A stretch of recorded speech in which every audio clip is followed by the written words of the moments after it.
bonsoir et bienvenue dans le 20h de l'ATFM. Dans l'actualité de ce mercredi, le général François Ndiaye exige de la transparence dans tout le processus de distribution des denrées alimentaires. Les membres du comité de suivi du fonds Force Covid-19 étaient dans la commune de Guinaw Rail Sud ce matin. Les personnes vivant avec un handicap dénoncent leur non-figuration sur la liste des bénéficiaires. Plusieurs manquements ont été observés par le comité. Les détails dans cette édition. Rebus pleure, Eric Agbo, 12e décès lié au Covid-19, premier cas grave admis au service de réanimation de l'hôpital principal le 28 avril dernier. Selon plusieurs témoignages, il souffrait de plusieurs comorbidités. La situation du jour est inédite, plus de 100 cas déclarés, un record. À Sédhiou, une femme testée positive a accouché dans le poste de santé de Oudoukar. Le point sur la situation épidémiologique dans ce journal. Ouvrez les mosquées, c'est le cri du cœur du cadre unitaire de l'islam. Ce collectif qui regroupe des membres de familles religieuses demande à l'État d'assouplir les mesures restrictives concernant les lieux de culte. Il déclare vouloir réarmer psychologiquement et spirituellement les musulmans face à la crise. Les membres du cadre proposent de nouveaux horaires du couvre-feu. On vous explique tout dans cette édition. Le couvre-feu, justement, plonge Ziguinchor dans l'insécurité. Depuis un mois, des cambrioleurs dictent leurs lois aux commerçants de la capitale du Sud. Les malfaiteurs profitent du couvre-feu pour dévaliser des lieux de commerce avec un mode opératoire étonnant, vous le verrez dans cette édition.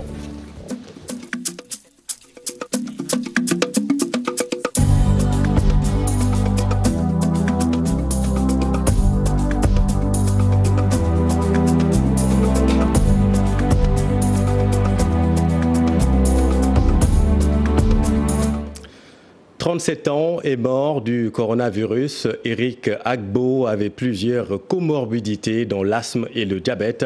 Ce trentenaire souffrait aussi de surpoids. Il est le premier cas grave admis au service de réanimation de l'hôpital principal où il a passé une semaine avant de succomber la nuit dernière. Il se serait sans doute passé de cette célébrité post-mortem, lui qui était très actif selon les témoignages dans la sensibilisation contre le coronavirus. Il était sur le terrain, il faisait partie des premiers gens qui disaient aux jeunes de faire très attention de la maladie parce qu'il était là à faire de la sensibilisation avec nous aussi. Bon, mais malheureusement, comme je vous dis, la maladie l'a emporté parce que tout au début de la maladie, on a eu à faire des gestes. Des gestes préventifs en mettant des bassines d'eau dans chaque coin du quartier que l'ASC a eu à faire avec certaines bonnes volontés du quartier, que nous avons eu à implanter des bassines d'eau dans chaque coin du quartier. Donc voilà, il était là parmi nous aussi. Bon, moi je le savais asthmatique aussi, je le savais asthmatique, mais bon, on me dit aussi qu'il souffrait de diabète, je sais pas, mais je sais qu'il était asthmatique. Les gens sont venus le lundi soir pour prendre la famille, les amener en quarantaine. C'était le lundi vers 22h. D'autant plus que le jeune, il a sa maman qui est là, malade, qui est dans la maison. Elle ne peut même pas bouger. À Sédhiou, la chaîne de transmission est loin d'être brisée. À Makomba, ce village tristement célèbre, 8 nouveaux Covid+ sont enregistrés là-bas. Mais c'est le cas d'une femme qui suscite l'émoi, testée positive. Elle a accouché dans le poste de santé de Oudoukar. Tous les agents sont mis en quarantaine. Sédhiou enregistre aujourd'hui, à ce jour, 76 cas de coronavirus. Bakary Konté et Kali Djamé. Sédhiou enregistre ce mercredi 8 nouveaux cas, donc la région a 76 cas positifs de coronavirus. Ce jour, le ministère de la Santé avait annoncé un cas communautaire à Sédhiou. Après des recherches, ce cas communautaire est plutôt un cas importé. L'homme vient du Mali et habite le village de Toubakouta dans la commune de Djannaba. Parmi les 8 cas positifs de ce mercredi, une dame qui avait accouché au poste de santé de Oudoukar, elle a ensuite eu des complications référées au district sanitaire de Sédhiou puis à l'EPS 1 de Sédhiou. 9 agents sont mis à quarantaine au district sanitaire de Sédhiou, 4 à l'EPS 1 de Sédhiou. Le poste de santé de Oudoukar fermé, l'infirmier, la sage-femme et la famille de l'ICP mis en quarantaine. Le centre de traitement de Sédhiou fait le plein. Certains malades sont évacués à Ziguinchor, Kolda et Kaolack. 6 malades sont dans une auberge de la place et attendent d'être pris en charge. Les autorités sont à la recherche d'un deuxième site de traitement. À Sédhiou, c'est la psychose totale. Oui, Bakary, le bilan du jour fait état de 100 cas de tests positifs sur 1182 réalisés, un record depuis le début de la crise au Sénégal, avec ces faits marquants, l'âge de ce 12e décès. Voyons tout cela avec Aminata Maresso. Chaque jour, son lot de surprises, la pandémie du Covid-19 n'a pas encore livré tous ses secrets. Ce 6 mai, le Sénégal enregistre sa 12e victime du Covid-19 et pour la première fois, un jeune de 37 ans.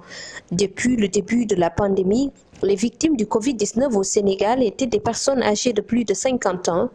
Aujourd'hui, c'est une toute autre réalité. Une toute autre réalité également avec des patients de plus en plus nombreux dans les hôpitaux. 927 sont sous traitement à ce jour. Une multiplication des cas positifs avec comme conséquence une augmentation des cas graves aussi. 6 sont déclarés ce jour. À ce rythme, une courbe ascendante avec une transmission exponentielle dans certaines zones.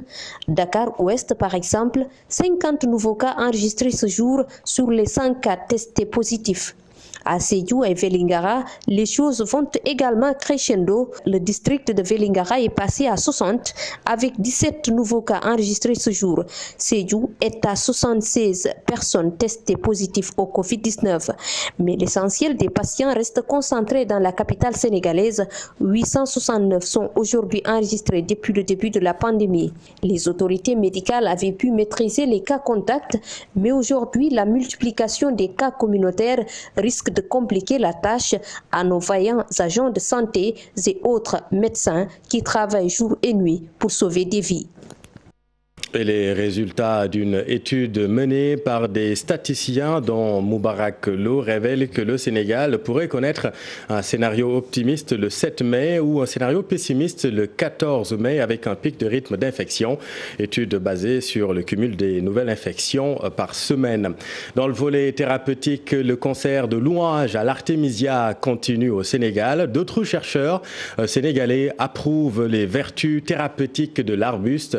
Reportage à l'hôpital Aristide Le Dantec avec Pape Faraning et Amadouba.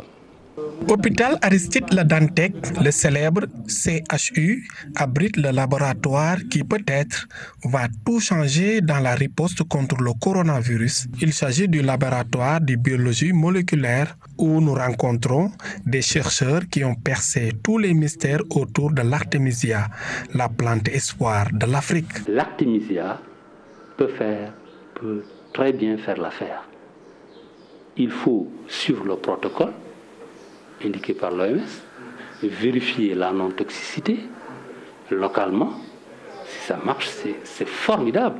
Nous avons étudié à fond cette plante. Nous savons aujourd'hui qu'il y a près de 12 molécules actives qui ont des principes actifs dans cette tisane d'Artémisia. Ces molécules-là ont des principes actifs contre le paludisme. Certaines sont sensibles à une activité contre certains virus. Dr Ndeye Fatou Kane a consacré sa thèse de doctorat à l'Artémisia afra à l'université de Nairobi au Kenya. Grâce à ses recherches, elle découvre un tas de secrets sur cette plante cultivée au Sénégal. Il a des effets contre le virus. D'après le produit des recherches faites par les Chinois, ils ont utilisé l'Artémisia annua. Ils ont partagé le résultat de leurs études et ils ont dit que la plante était efficace et que le taux de guérison était à plus de 90%. Je pense que c'était à 97%. Et que c'était utilisé pour les cas de modérés et sévères. Oui, à raison de 10 grammes par litre à utiliser quotidiennement. Au niveau des recherches, les professeurs sénégalais dépassent l'étape de la tisane. Ils sollicitent l'accompagnement de l'État pour pousser leurs études. Nous avons dépassé la tisane, je vous dis. Nous sommes au niveau de séparation de ces différentes molécules. Et maintenant, après, il s'agira, ces molécules-là, de retrouver leur structure pour pouvoir synthétiser. Quand on connaît une molécule, on connaît sa formule, on peut en ce moment synthétiser facilement. Et ça, on le fera après par des outils bioinformatiques. Après des années d'études et de recherches sur cette plante, le professeur Diallo et son équipe sont convaincus que l'artémisia peut être à la fois préventif et curatif au Covid-19. Merci Pape Farah. Les jeunes Sénégalais rivalisent d'imagination pour faire face au coronavirus. Focus sur cette dernière trouvaille, le box Yessal modélisé par de jeunes ingénieurs. Il s'agit d'un processus de nébulisation par portique aérosol de produits virucides. Reportage Cheikh Diop, Pape Sangonebaye. Une cabine de désinfection pour mieux lutter contre le Covid-19 en cette période de propagation du virus dans le pays. Le box Yessal. Ça permet de désinfecter les personnes et les objets qui passent au travers, n'est-ce pas? Donc si vous passez, elle est automatisée, elle est smart parce qu'elle fonctionne par détection de mouvement. Donc lorsque vous passez à l'intérieur, automatiquement elle détecte votre présence et enclenche le système qui sort le liquide sous forme de brouillard qui vous vaporise, n'est-ce pas? Et ce brouillard-là, elle va faire en sorte qu'elle va désinfecter tout ce qui est bactéries, microbes ou virus qui se trouvent sur vous, sur vos habits ou bien sur les objets que vous transportez. C'est une solution qui a été faite, qui est en train d'être labellisée actuellement et elle est bio aussi. C'est la solution qui fait que ça désinfecte, la solution qu'on ajoute au liquide qu'on met dans le réservoir. En fait, le cadre, il est fait à base d'aluminium. On a choisi ce matériel parce qu'il est inoxydable et l'eau n'a pas d'effet sur lui. Une machine qui peut bien remplacer les gels antiseptiques dans les lieux publics. Le système au finish fera tout le travail que les personnes faisaient en fait. Donc il détectera la personne s'il a porté un masque ou pas, il détectera la température automatiquement. Automatiquement, il se déclenchera et la personne pourra passer et se désinfecter en même temps. Ce dispositif, très inspiré, est créé par des fils du pays. Les fils de ce pays peuvent créer des choses et même l'Afrique, le Sénégal peuvent compter sur leurs propres fils. Parce que nous voyons en ce moment que tous les pays commencent à se refermer, produire pour eux-mêmes. Pourquoi pas faire les choses par nous-mêmes? Le box Yessal, une solution de désinfection du virus créée par une équipe de jeunes Sénégalais très engagés. Leur souhait, stopper le Covid-19. Sous la férule du général François Ndiaye, les membres du comité de suivi du Fonds Force Covid-19 étaient ce matin dans la commune de Guinaw Rail Sud. Cette localité a abrité la semaine dernière le lancement de la distribution des denrées alimentaires. Beaucoup d'imperfections ont été relevées par le comité à l'image de la non-figuration des personnes vivant avec un handicap sur les listes des bénéficiaires. Le général Ndiaye exige de la transparence dans tout le processus. Habib Faye, Modou Diop. Pour sa première sortie, le comité de suivi du Force Covid-19 à Guinaw Rail, une semaine après le lancement officiel de la distribution des denrées, un exercice fatidique pour voir les imperfections dans le ciblage. Depuis le début, cela fait combien de kits par jour? Et en combien de temps vous avez programmé de finir la distribution? Les gens qui ont des situations un peu difficiles et qui ont été omis lors du ciblage. Tous ces gens-là, nous sommes en train d'enregistrer. Des manquements notés dans le respect du fichier des bénéficiaires. 3207 sur 11 000 ans, c'est un problème. Bon, il y a aussi au niveau des bourses familiales, il y a aussi des gens qui sont en train de percevoir leur bourse, mais qui ne sont pas dans le risque de leur nid. Ce que nous recherchons, c'est la transparence. Si tout a été transparent, tout le processus, du début à la fin, le ciblage, la distribution, et qu'il n'y ait aucune discrimination. Mais les personnes vivant avec un handicap très remonté contre le comité communal invitent les autorités à corriger ces imperfections. Ceux qui ont les cartes d'égale décence, ceux qui ont la bourse familiale surtout, ne figurent pas sur aucune liste. Parce que les listes de bourse familiale sont enregistrées par les délégués de quartier. Ça passe par les délégués de quartier. Sur ce, l'association des maires du Sénégal apporte des éclairages. C'est que les comités au niveau de la commune sont en train de travailler sur différents fichiers en essayant de donner une certaine cohérence. Le RNU, c'est une donnée fixe qui ne peut être modifiée par la commune parce que ça ne relève pas des compétences de la commune. Plus de 500 réclamations notées dans la commune de Guinaw Rail Sud. La première phase de la tournée du comité n'a pas été facile pour les membres. Le général François Ndiaye et compagnie feront leur rapport à la fin du processus de distribution des vivres. Merci Habib. Ils n'en peuvent plus de la fermeture des mosquées. Le cadre unitaire de l'islam demande à l'État un assouplissement des mesures restrictives concernant ces lieux de culte. Il s'engage en revanche à veiller à l'application des gestes barrières. Parallèlement, les membres du cadre proposent de nouveaux horaires du couvre-feu de 21h30 à 5h du matin. Ndaya Ramtouré. Un assouplissement progressif et réfléchi des dispositions réglementaires actuelles appliquées aux mosquées, c'est la requête du cadre unitaire de l'islam au Sénégal aux autorités étatiques. L'organisation confie que cette réouverture de ces lieux permettra de réarmer psychologiquement et spirituellement les musulmans et d'affronter de manière durable les contraintes liées à la lutte contre le coronavirus. Ses membres, conscients de l'enjeu actuel, se disent prêts à veiller à l'application stricte des mesures édictées par le ministère de la Santé. En sus, ces dispositions seront prises, la prise de température par thermoflash, la libération immédiate des mosquées après la prière et l'aération par l'ouverture des portes et fenêtres, entre autres.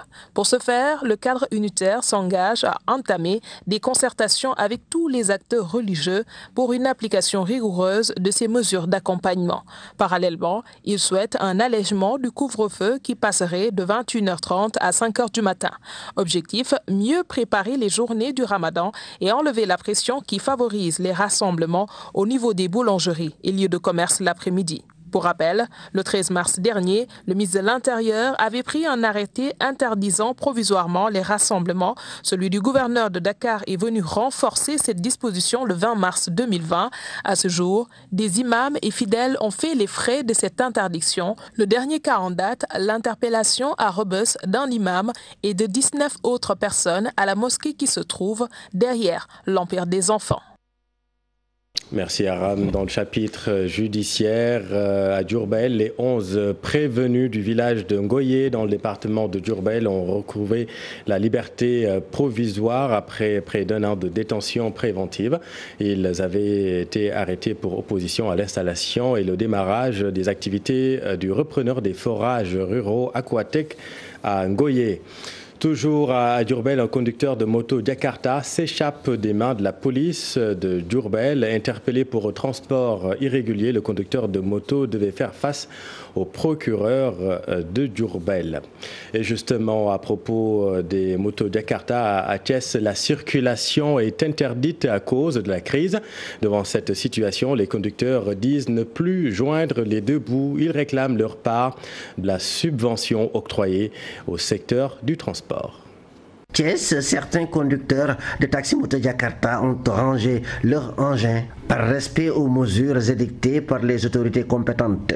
Cette situation est fortement ressentie dans la vie de tous les jours de plusieurs milliers de jeunes qui s'activent dans ce secteur. Nous vivons effectivement ce calvaire que ces jeunes sont en train de vivre. Et c'est très très difficile. Selon Momodou Clédor Fall, il était important pour l'État de faire preuve de générosité pour appuyer ces jeunes sans emploi. Raison pour laquelle je lance un cri de cœur au président de la République par le biais du ministre du Transport Omar Youm.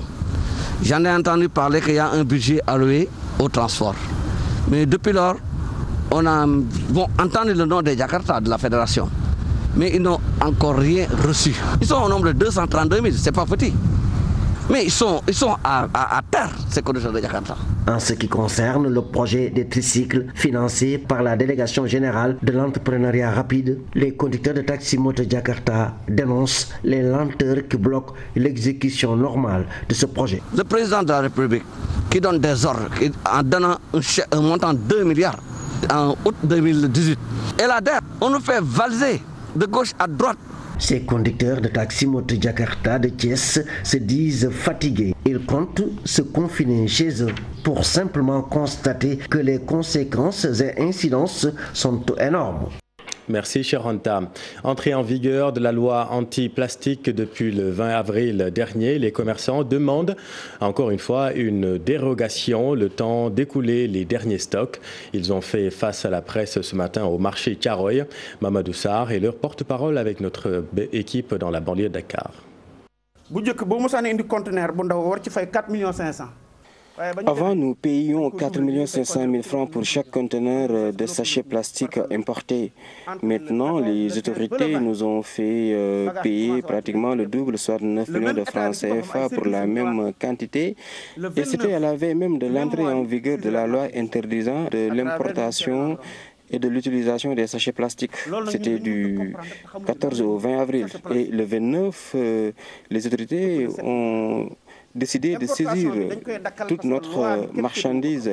Nous avons investi à hauteur de 7 millions de francs CFA dans ce secteur. L'importation, oui, nous allons y mettre un terme car nous sommes des citoyens et nous sommes obligés de nous plier à la loi de notre pays. Nous n'avons pas le choix.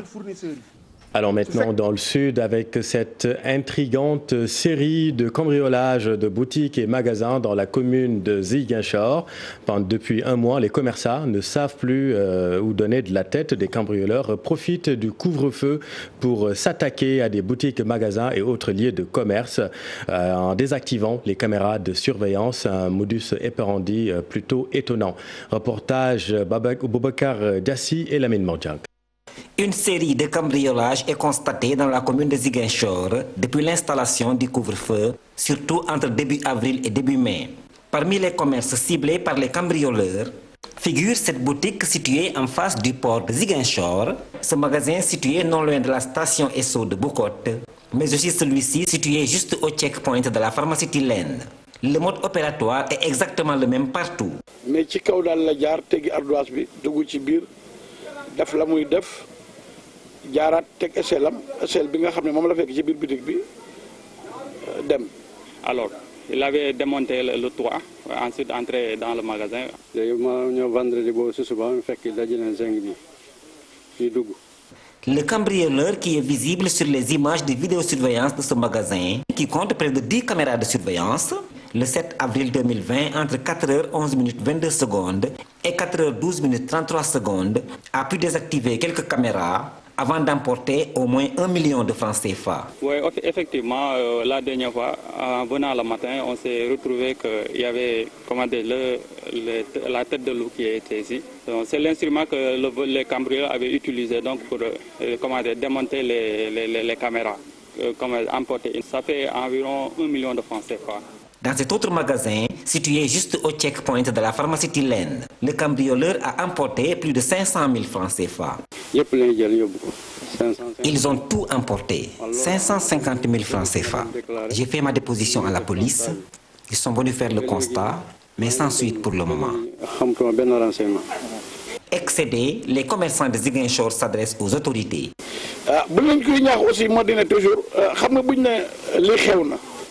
Écoutez, s'ils nous disent qu'il y a couvre-feu et que chacun doit rester chez soi, mais nous restons chez nous. Ils nous demandent de rester chez nous, nous obéissons, ils permettent à d'autres de circuler. S'ils rencontrent un travailleur, ils l'arrêtent. Alors les voleurs ont des solutions à cela. Nous, on respecte le couvre-feu en restant à la maison. Mais eux, ils laissent les voleurs circuler. Car la question qu'on se pose à Ziguinchor est à savoir par où passent les cambrioleurs pour arriver au commerce ciblé aux heures où les forces de défense et de sécurité assurent la surveillance nocturne de la ville. Merci Boubacar. Venons-en maintenant à notre série de reportages consacrés à la forte chaleur qui sévit actuellement dans le nord du pays. On reste toujours à Matam où il est très dur d'observer le ramadan avec un temps caniculaire dans une température qui titille les 50 degrés. Les appareils électroménagers ne fonctionnent plus. Difficile dans ces conditions pour les Matamois de se rafraîchir après la rupture du jeûne. Ali Bandelian. Le thermomètre poursuit sa montée et les populations de Matam souffrent davantage. En cette période du mois béni du Ramadan, chaque jeûneur cherche une parade pour survivre de cette forte canicule. Avec 48 degrés à l'ombre, il passe la journée à se mouiller les habits et foulards. Excessivement très chaud. Vraiment, sincèrement, c'est très chaud. Pourquoi vous mouillez vos habits? Non, mouiller les habits parce qu'il y a de la chaleur partout. On est à 47, 48 degrés. On ne peut plus résister. C'est extrêmement difficile parce qu'on a envie de dire que l'organisme est au ralenti. C'est-à-dire quand on performait, maintenant avec la chaleur c'est extrêmement compliqué. Faire le reportage maintenant sous un soleil qui fait 45 à 46 degrés, et c'est pas évident, mais quand on pense qu'il y a d'autres gens qui travaillent maintenant sous le même climat, avec une chaleur extrême, on se dit que ben voilà, on n'est pas... Si nombreux peinent à trouver de la glace, c'est parce que les revendeurs viennent de partout pour se servir à Vitaya ou Ourossogui. Nous venons à Ourossogui chercher de la glace que nous allons revendre. Nous achetons le sachet à 100 francs et nous allons revendre entre 200 et 300 francs. Nous vendons beaucoup de villages, surtout ceux-là de la zone du Ferlo, où il n'y a pas de frigo, il n'y a pas de courant. Nous sommes tous des transporteurs et depuis l'arrêt du transport, nous nous sommes reconvertis dans le commerce de la glace.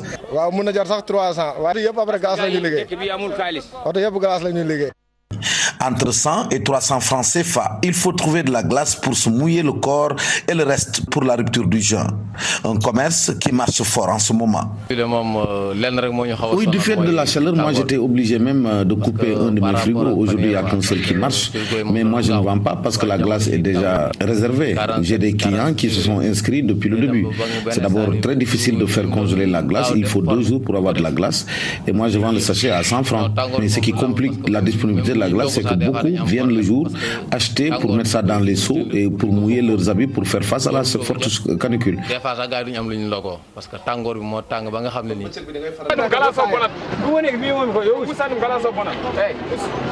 Cette forte canicule dans laquelle les Matamois observent le jeûne est beaucoup plus aggravée par les conséquences du couvre-feu qui limite les déplacements dès la tombée de la nuit. Merci Ali et bon courage à vous.